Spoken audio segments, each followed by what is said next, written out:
please tell me who you are and why are you here? I'm 56 from the U.S., from North Carolina originally, so live in Hawaii now, so flew all the way from Hawaii here. So the question as far as why I'm here, to me, you know, a lot of the other conflicts are gray, but this conflict is definitely black and white. This is about good versus evil. This is a storybook, you know, any movie we've ever watched, this is definitely evil against good. I mean, we're battling a situation here where, you know, the Ukrainians and the rest of the world are caring and kind and generous and unselfish and take care of one another, and it's just a matter of, you know, we need to stand up for that. That is the most important thing in the world, is just to show human beings that we're kind and we're caring and that we take care of one another and that the world is united so that we feed each other and make sure that, you know, we all move forward as one collective whole unit. So, you know, we feel the pain of one country's failure and their conflicts, and we enjoy the successes of other countries that are doing good, and we all work together. And for some reason, Russia does not grasp this concept that we're all one unit, and we have to get along and work together and be normal human beings. This is 2022. We have to work together. It seems asinine that we have a leader in a country that does not understand the concept of being unselfish and being generous and being kind and just the basic moral values that are required by human beings these days. It blows my mind.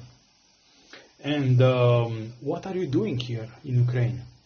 My initial goal was to come and fight. I think, you know, everybody around the globe should be motivated to come here and support the Ukrainians and support the army, no matter what gender, age, anything. Everybody should be here supporting the army. But I'm 56, so initially they were like, well, I have no military experience, so they're like, you're not an ideal candidate. So they said, not right this minute.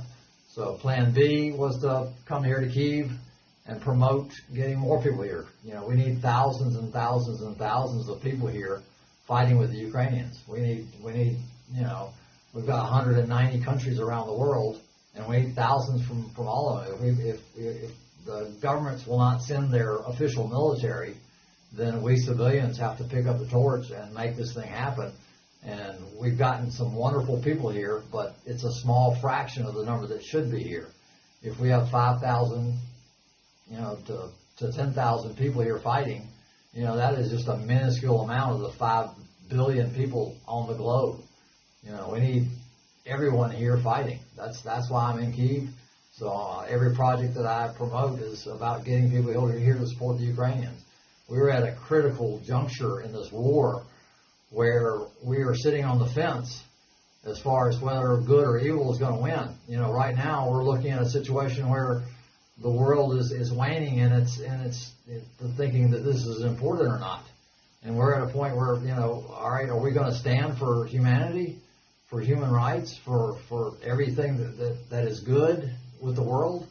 Or are we just going to ignore it? You know, if everybody is complacent and doesn't join this fight, then guess who's going to win? It might take 10 years, but we're going to lose this battle if everyone around the globe does not stop what they're doing and get off the couch and come to Ukraine and then defend the human rights of everyone around the globe.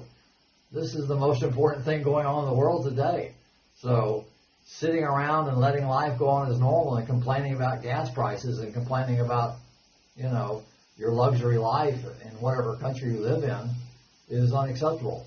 As human beings, we must support each other. We cannot turn our backs on anyone around the world and expect the problem to go away. So I've been dealing with Russia for my entire life. You know, we had one period where it was okay, but now we've let it slip back into terrorism. So it's just, the world needs to respond.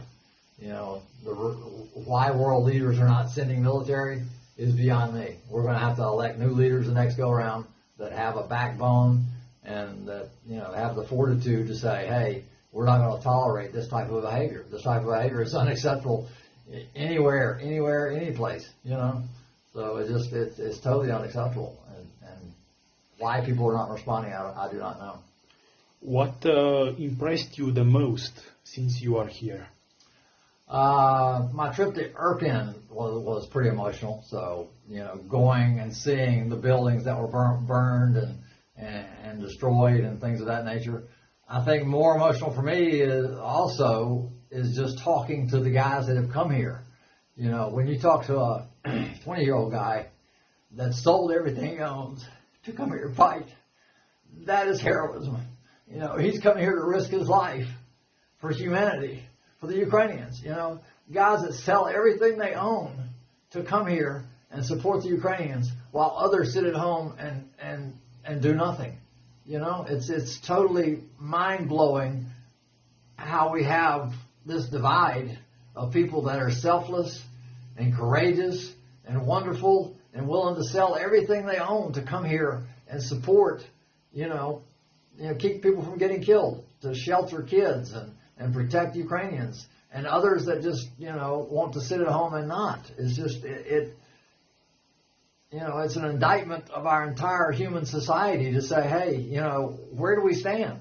Do we stand for good?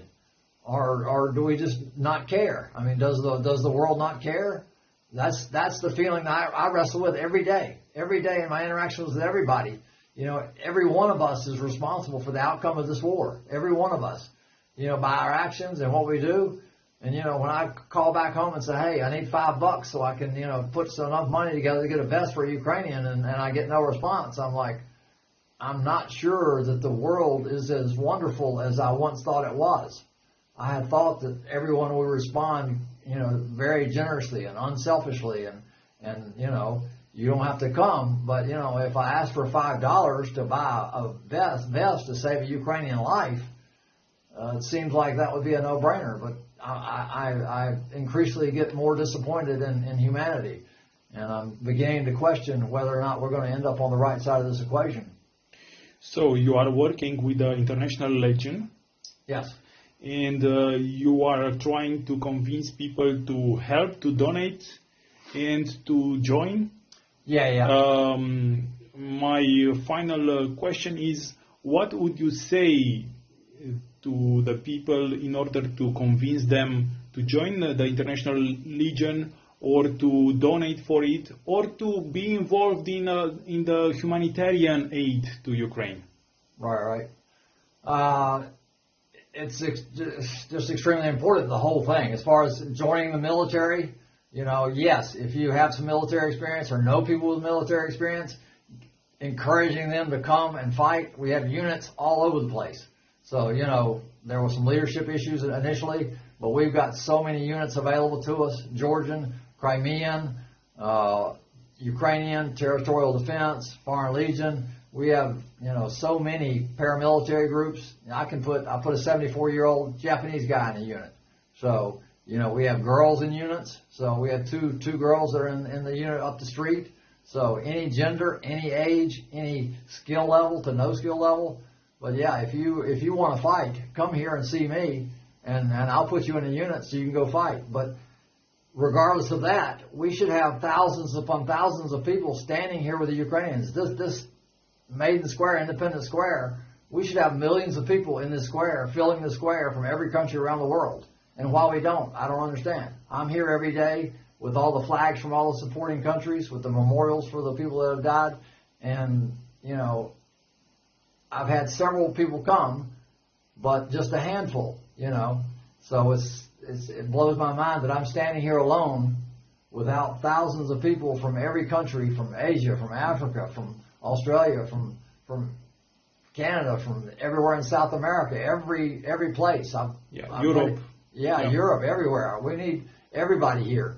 If you have no skills, just come. We need to be cheerleaders. Just being here and saying, hey, I support the Ukrainians, and I support human rights, and I support good and generosity and caring and kindness and altruism, and it's just we need to show the world that we care, and it's essential. If you don't do any work at all, just being here and supporting and showing them that we care for our fellow human beings is the most important thing we can do.